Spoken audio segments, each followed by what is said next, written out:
La seconde partie, maintenant, nous sommes rejoints par Germain Pouli, directeur de publication de Togo Réveil. Bonsoir, Germain.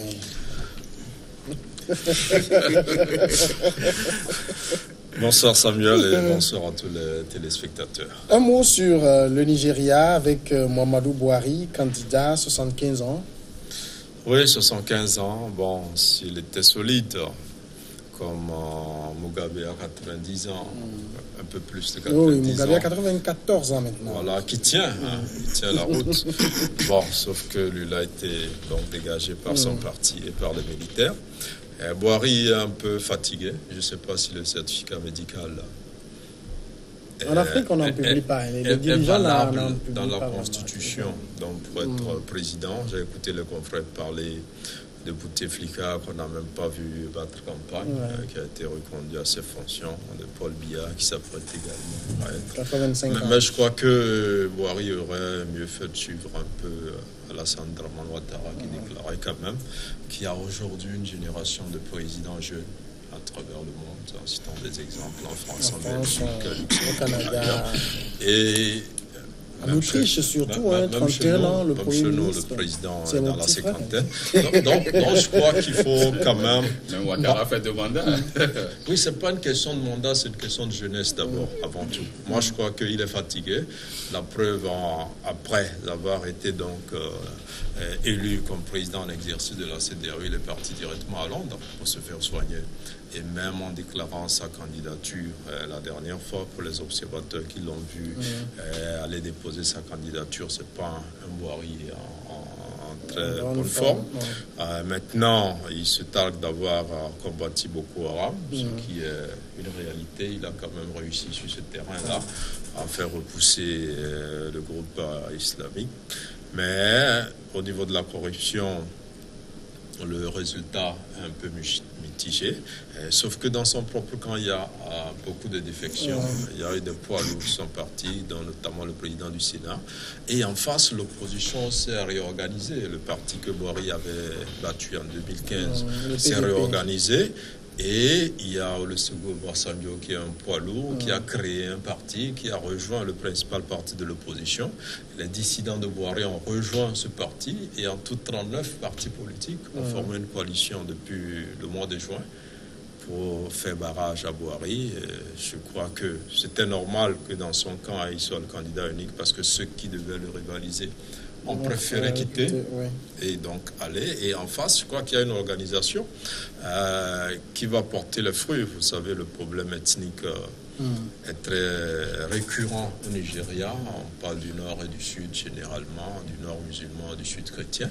Et donc, l'organisation qui est mise en place avec les 39 partis politiques donc, tient compte de ce critère-là et veut choisir des candidats qui alternent au nord et au sud et qui a une formule qui marche assez bien donc, au Nigeria. Donc, je ne sais pas d'abord si la santé de Buhari lui permettra de battre une bonne campagne et de convaincre les Nigérians quant à ses capacités à poursuivre son travail. On ne peut pas dire que son bilan est totalement négatif. C'est vrai qu'il y a une crise économique qui a fragilisé le pays, mais il a quand même un bilan, on peut le reconnaître. Mais en face, il y a une organisation assez solide. Et même l'ancien président Babangida, donc, qui a succédé à Buhari dans les années 85, fait partie aussi de cette coalition-là qui est contre Buhari. Donc, c'est de poids lourd, issus de 5 ans, issus de l'opposition qui se réorganise et ça va être assez difficile en février 2019. On va passer maintenant au second sujet, c'est le Bénin. Plus d'1 millier de travailleurs béninois sont descendus dans la rue jeudi à l'appel de 2 organisations syndicales pour dénoncer la limitation du droit de grève à 10 jours par an, votée la semaine dernière par le Parlement. L'Union des syndicats des travailleurs du Bénin et la Confédération des syndicats des travailleurs du Bénin considèrent cette nouvelle loi comme oppression de leurs droits décidée par le gouvernement Talon qui a la majorité à l'Assemblée nationale. Alors déjà, Jeff Le Prince, est-ce que ce n'est pas un peu aussi les travailleurs eux-mêmes qui ont donné leur tête à la faire passer à la guillotine dans la mesure où ils ont trop abusé du droit de grève? Oui, je pense que ça peut être un avis. Au même moment, il ne faut pas oublier que la seule arme d'un travailleur, c'est le droit de grève, c'est la grève. Parce que quand vous êtes dépassé à un moment, il faut quand même donner un préavis pour pouvoir gréver et revendiquer les meilleures conditions de travail et de vie. C'est tout à fait normal. Mais à un moment, quand vous faites le constat, vous constatez qu'en Afrique, on fait trop de bêtises et de désordre parce que nous abusons trop de la liberté. Et ça devient du libertinage. Et parce que nous avons une liberté de manifester, de faire une grève, quand nous abusons, je pense que ça va avoir des répercussions sur la population. Parce que le contribuable, c'est le contribuable qui paye le fonctionnaire. Et si, par exemple, je prends le secteur de la santé, vous êtes là, il y a grève, il n'y a même pas de service minimum, et que vous voyez des concitoyens mourir sur les lits d'hôpitaux, et à la fin du mois, vous pointez pour avoir le salaire, mais avec votre, quand même, votre cœur, le sentiment que vous pouvez avoir pour l'homme, ça fait mal. Parce que nous voulons copier l'occidental, ou bien les occidentaux. Vous allez prendre des pays où il n'y a même pas de grève.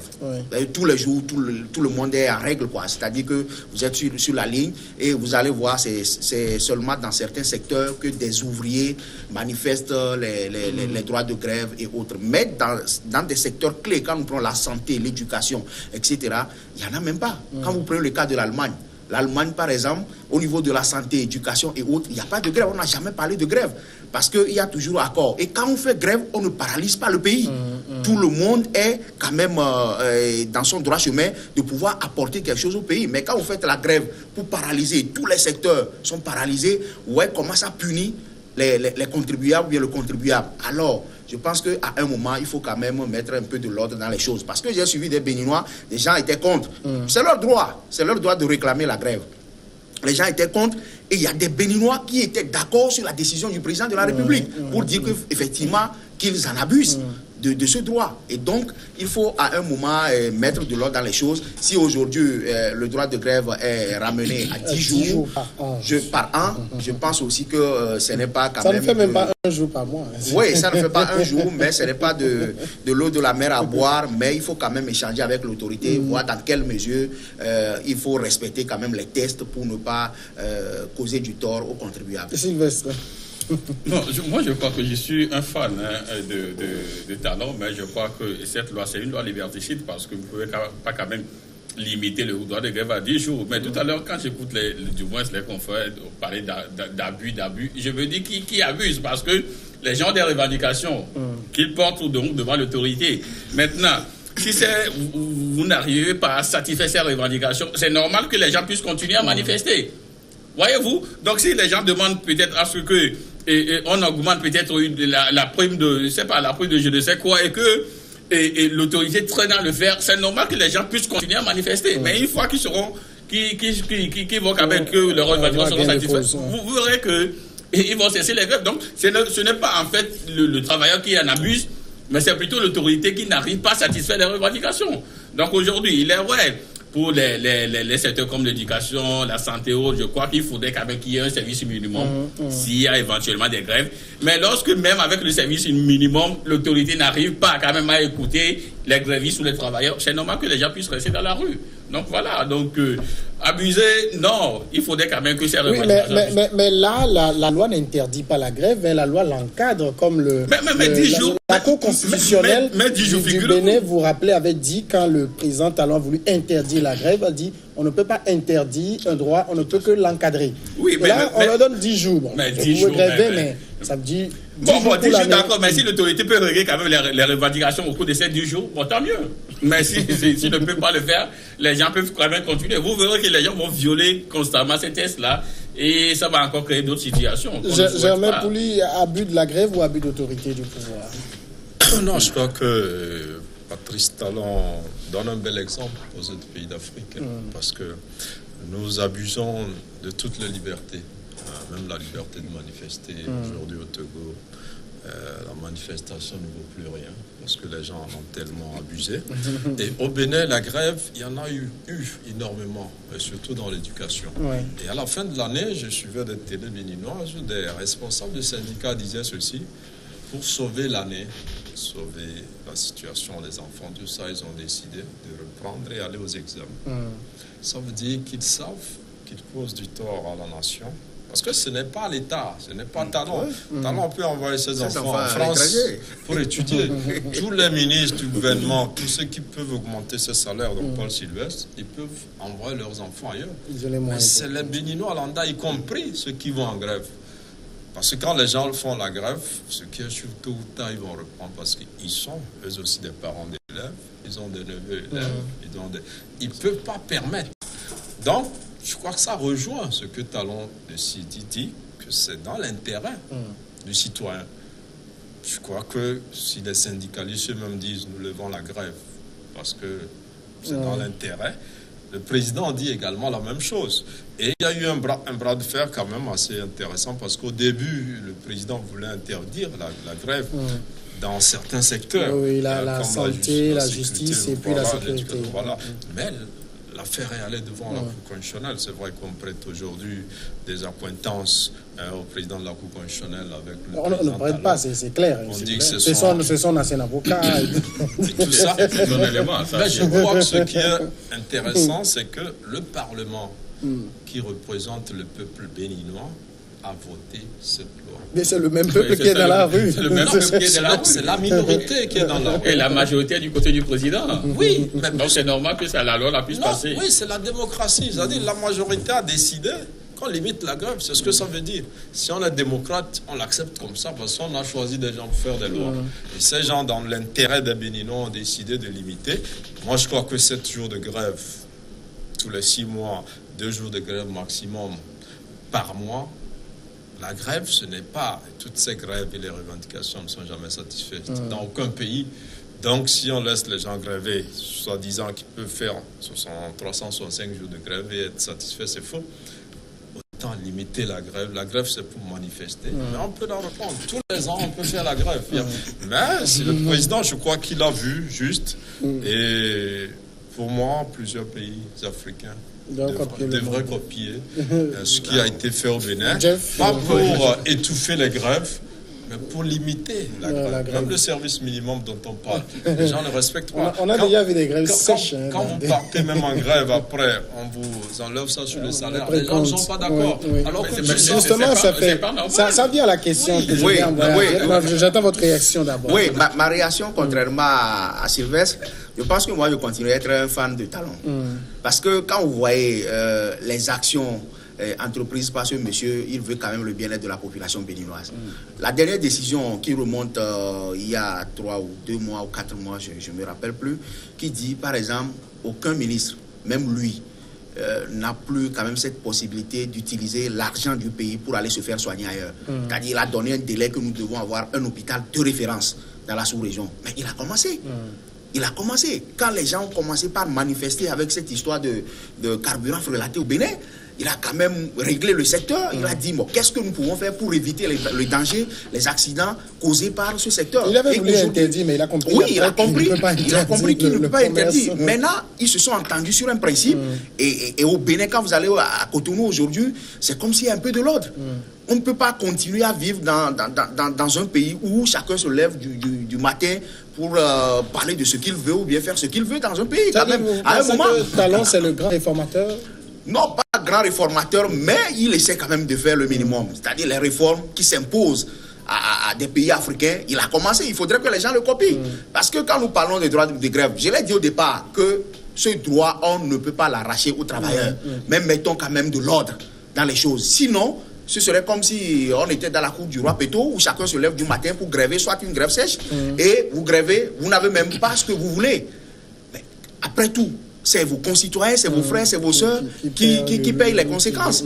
Donc, quand même, à un moment, il faut mettre de l'ordre dans les choses parce que l'Afrique est en retard. L'Afrique est en retard et personne ne viendra le faire à notre place. Il faudrait qu'on se mette au travail. Et se mettre au travail, c'est tout le monde qui doit se mettre au pas pour que l'Afrique décolle. Sylvestre, il y a quand même un hic avec les syndicats, c'est qu'ils veulent plusieurs jours de grève, mais dès qu'on commence par faire des précomptes, c'est eux qui respectent. Non, pourquoi voulez-vous faire de moi? Moi, je suis contre quand même cette manière de précompte-là. Les gens rêvent, ils ne se sont pas quand même levés de leur, peut-être de leur domicile et venir rêver. C'est parce que c'est du fait, c'est pour revendiquer quelque chose qu'ils sont partis rêver. Donc, c'est normal que l'État doit satisfaire cela. Donc, si les gens sont de la rue, et donc, vous ne voulez pas les précomptes. Le travail non exécuté. Tu as un personnel dans ton journal. Tu as un personnel. Non, justement, c'est pas normal. Donc, je continue pas à être fan de talent. Mais cette loi est liberticide parce que si les gens grèvent, c'est parce qu'ils ont des revendications.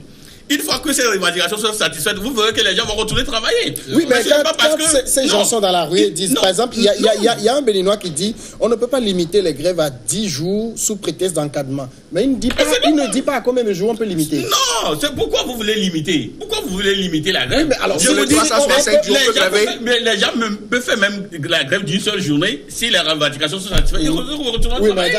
Si c'est même une demi-journée, ils vont retourner travailler. Sylvestre, on peut ouvrir le boulevard, mais alors pourquoi on se plaint des précomptes? Non, je vais donner un exemple. En France, lorsque vous allez à grève, vous n'êtes pas payé par l'État. C'est votre syndicat qui est appelé à la grève qui vous paye les jours de grève. Je vous dis, cette manière de procéder n'est pas à copier. Cette manière de procéder n'est pas à copier. Les gens délaissent leur poste et on va leur payer. On va leur payer. Écoutez, je ne suis pas parti en grève parce que je l'ai voulu. C'est pas un choix. Je ne suis pas parti en grève parce que je l'ai voulu. C'est parce que j'ai porté des revendications et que ces revendications n'ont pas été satisfaites. C'est pourquoi, pour manifester peut-être ma colère, je suis rentré en grève. Et vous ne travaillez pas, on vous paye. C'est normal, non? Pourquoi? C'est normal. Vous ne travaillez pas, vous voulez avoir le salaire? Non, je suis pas d'accord avec toi.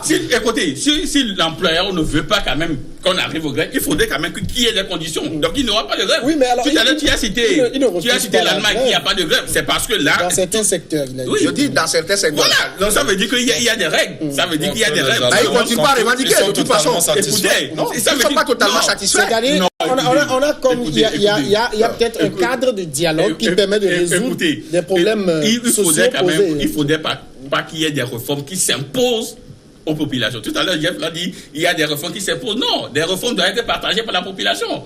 Mais si ça s'impose, il y a un problème. Non, s'il y a une réforme qui fait avancer le pays. Non, écoutez, j'avais réagi sur. Alors les gens vont gréver dans ton journal et je verrai si tu vas précompter ou pas. Non, s'il y a les règles. S'il y a les règles, d'accord. S'il y a les règles, d'accord. Je crois qu'on le salaire, c'est ce qu'on gagne après le travail. Quand vous ne travaillez pas, vous n'avez pas droit au salaire. Si c'est ça, tout le monde s'inscrit. Vous restez à la maison. Et puis on reste chez soi et puis on vient prendre de l'argent. Non, écoutez. Maintenant, j'arrive. Non, je ne vous réponds pas. Je ne vous réponds pas. Mais je dis, vous avez le droit de dire que vous n'êtes pas dans de bonnes conditions. Il n'y a pas que la grève. Il y a des négociations. Parfois, c'est de bonne foi que l'employeur n'arrive pas à améliorer les conditions. Je ne sais pas si vous payez bien vos collaborateurs. Mais je suis sûr que s'ils demandent aujourd'hui de leur payer 500 000 chacun parce qu'ils font de très beaux articles dans le journal, si vous ne pouvez pas quand même donner le critique d'aller voir ailleurs. C'est oui. Que de le maintenir et de ne pas satisfaire ses revendications. S'il peut démissionner et aller voir ailleurs. Et c'est mieux. Voilà pourquoi il fait la grève alors. C'est mieux. Il pouvait démissionner et aller voir ailleurs. Non, je crois que bon, c'est vrai, la liberté, la démocratie, tout ça, c'est vrai, mais Jeff a dit quelque chose d'important. Si les Occidentaux, si les Chinois aujourd'hui arrivent à se construire, à se développer, c'est pas sous le désordre. Nous n'avons pas de devoir. En Afrique, nous avons que les droits. Oui, j'arrive. La conception, j'arrive. Non, il est en train de gérer son point de vue. La grève n'est pas un désordre. Quand tu parles, je t'écoute. Non, vas-y. Oui, nous avons des droits. Le droit d'aller à la grève. Mais nous n'avons pas le devoir, par exemple, d'assurer le service à ceux-là pour qui ce travail que nous effectuons est mis en place. Les gens viennent. On dit on est en grève. Ils ne sont même pas prévenus parfois qu'il y a grève. Ils quittent loin, ils viennent. Ils font quoi? Ils restent là, ils tournent et puis ils repartent. Le lendemain, ainsi de suite. Mais si vous étiez quelqu'un qui se demande ce service, vous ne pouvez pas imaginer. Imaginez les enfants qui quittent la maison. Ils vont à l'école. On dit, il y a grève. Peut-être qu'ils n'étaient même pas prévenus. Mais ce n'est pas normal. On ne peut pas dire que les enseignants souffrent. Donc il faut les satisfaire totalement. Tous les travailleurs souffrent. Même les journalistes qui parlent, nous qui parlons beaucoup. Nous souffrons. Oui. Même le ministre dira qu'il souffre. Mais il faut voir l'intérêt général. Et je crois que c'est l'exemple que les Béninois ont donné au reste de l'Afrique. C'est qu'en Occident, les gens sont beaucoup plus avancés. Mais ici, on réclame que les droits. Pas les devoirs. Ce que Patrice Talon a fait, je crois que la majorité des Béninois sont d'accord. C'est pour ça que la majorité à l'Assemblée a voté. L'affaire est passée à la Cour constitutionnelle qui a tranché. Donc on a revu, au lieu de supprimer la grève comme c'était prévu dans le projet initial, quand même on a réduit. Je pense que c'est une bonne chose à copier. Demain, si vous êtes chef de l'État, vous serez même tenté de faire voter une loi comme ça au Togo, j'en suis sûr. Alors, Jeff, il y a quand même peut-être aussi un risque, c'est que c'est 10 jours pour l'année. Donc, finalement, l'autorité peut se dire, bon, à quoi bon satisfaire leurs revendications? De toute façon, 10 jours dans l'année, ça ne peut rien paralyser. Non, je pense aussi que ce n'est pas une raison. Il y a plusieurs moyens de revendiquer. Et je pense que Sylvestre l'a dit tout à l'heure, il faut toujours créer des cadres de discussion, des cadres de dialogue. Et ce n'est pas parce que l'autorité dira, bon, ok, ils ont fait déjà combien de jours de grève? Les 10 jours vont passer tout à l'heure et puis bon, c'est parti pour l'année prochaine. De toute façon, ce ne sera pas... c'est l'esprit de la loi. Non, en réalité, c'est pas ça. Ce ne sera pas comme ça. Parce que les travailleurs aussi ont quand même la possibilité d'enchaîner le nombre de jours de grève sur les 10 jours en même temps. Et ce sera des grèves sèches. Et il faut voir le dommage que cela peut causer. Mais quand on dit 10 jours, c'est peut-être amener les gens à pouvoir échanger. Et si c'est 2 jours de grève, on les appelle, on discute s'il y a les moyens, on regarde dans le sac s'il y a les moyens, mais on va vous satisfaire. Si ce n'est pas le cas, il faut quand même donner la chance aux travailleurs de leur expliquer. Quand il n'y a pas de communication, c'est là où ça ne marche pas. Quand il n'y a pas de communication, ça ne marche pas. Mais il ne faut pas oublier aussi que quand vous n'avez pas la majorité à l'Assemblée, vous voulez changer les choses comment? C'est le paradoxe des Africains. Vous n'avez pas la majorité à l'Assemblée et vous dites que non, on ne peut pas faire ci, on ne peut pas faire ça. Alors que le monsieur a la majorité. Et cette majorité, il passe une loi, il dit voilà ce que moi je veux faire comme réforme. Et on lui donne le quitus. Mais, et ça s'impose à toute la population maintenant. Parce que quand un président est élu dans un pays, est-ce que c'est tout le monde qui vote ce président? Pas du tout. Mais quand il est élu président, il devient le président de tout le monde.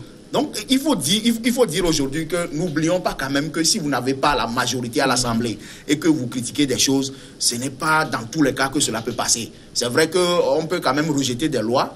Et comme il avait dit, plus de grève, les gens n'étaient pas d'accord. À la Cour constitutionnelle, on a dit non, allez revoyez quand même votre décision. Et il est revenu aujourd'hui. Je pense que quelque part, quand vous écoutez les Béninois, moi j'ai eu la chance d'écouter les Béninois sur d'autres chaînes internationales, les gens ont réagi. Quand vous prenez 5 personnes, au moins 3 étaient d'accord sur Talon. C'est-à-dire qu'il y a problème dans ce pays. Et c'est un exemple à copier. Je ne dis pas que c'est une bonne chose, mais si ça peut faire avancer le pays, c'est un exemple à suivre. Alors, Sylvestre, il faut quand même à un moment donné mettre fin à la pagaille dans la grève aussi.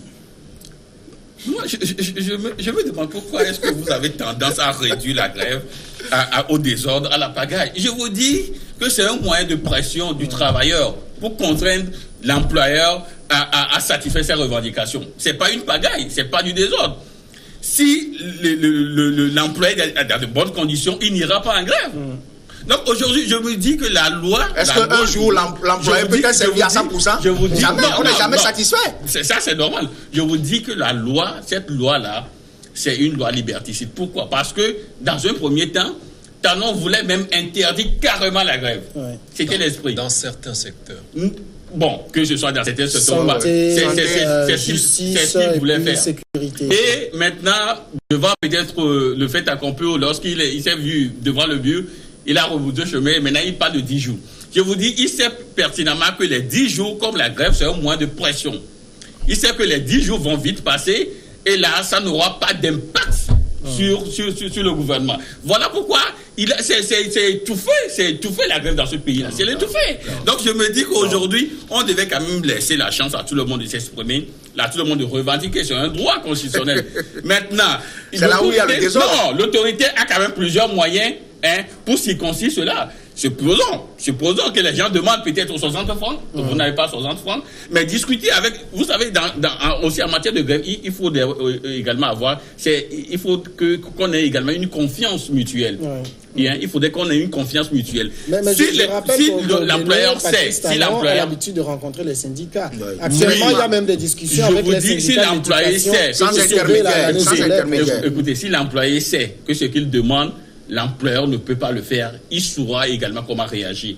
Mais si c'est pertinemment que ce qu'il demande, l'employeur peut le faire et il ne veut pas le faire, c'est là où les gens restent en grève. Mais avant d'arriver à la grève, il y a des préalables, il y a des dialogues, il y a des préavis, il y a tout cela. Mais avant d'arriver à la grève, je crois que l'autorité peut satisfaire cela, circonscrire la grève avant que les gens n'arrivent à la grève. La grève, c'est la dernière étape donc, du travailleur. Donc il faudrait quand même que pendant ce cheminement-là, et ces préalables-là, il faudrait que l'autorité arrive à circonscrire cela, à étouffer le mouvement avant que les gens n'arrivent à la grève. Donc c'est pas du désordre, c'est pas la pagaille, c'est un moyen de pression de l'employé pour satisfaire ses revendications, pour avoir gain de cause. Non, je crois qu'il y a plusieurs moyens, il n'y a pas que la grève. La grève, c'est cesser les activités. On peut faire des sittings, on peut faire des marches. La preuve, les gens marchent contre cette loi. Il y a plusieurs moyens de pression démocratique dont disposent les travailleurs, en plus des négociations. La grève, l'objectif généralement, c'est de paralyser le secteur. Et je l'ai dit, les enseignants béninois, en fin d'année, on dit qu'ils reprennent les cours pour sauver l'année. Ça veut dire qu'ils ont fait la grève et ça n'a rien donné. Ce n'est pas le gouvernement qui leur a dit de reprendre, c'est eux-mêmes qui ont levé la grève. Donc, que ce soit 10 jours ou 3 mois, le gouvernement, s'il n'a pas les moyens, parce qu'aujourd'hui, la question des moyens, avant, les gouvernants faisaient des promesses qu'ils ne respectaient pas. Parce qu'il y a grève, ils ont peur. La veille, ils appellent les syndicats. Bon, on signe un truc à partir de janvier, on fait ça. Ils ne le font pas. Janvier arrive, on ne fait pas. Aujourd'hui, les gouvernements ne veulent plus promettre. Quand ils ne peuvent pas, vous pouvez faire la grève, ils ne vont pas réagir. On en a vu au Togo, on en a vu au Bénin, partout. Les gens font. C'est ça la réalité. C'est ça la réalité. C'est pas une excuse. Oui, mais je crois qu'il vaut mieux utiliser les autres moyens. La grève, elle est là. On peut utiliser les 2 jours et les 10 jours, bien les utiliser, faire des négociations. Mais le week-end, on peut marcher. D'accord. S'il n'y a pas école, par exemple, que ce soit le week-end. Si l'employé sait que s'il le fait le mardi, en réalité, il y aura plus d'impact. Ce dont nous parlons, il n'y a jamais cet impact. Parce que ceux sur qui on veut mettre cet impact, d'abord, leurs familles ne sont pas touchées.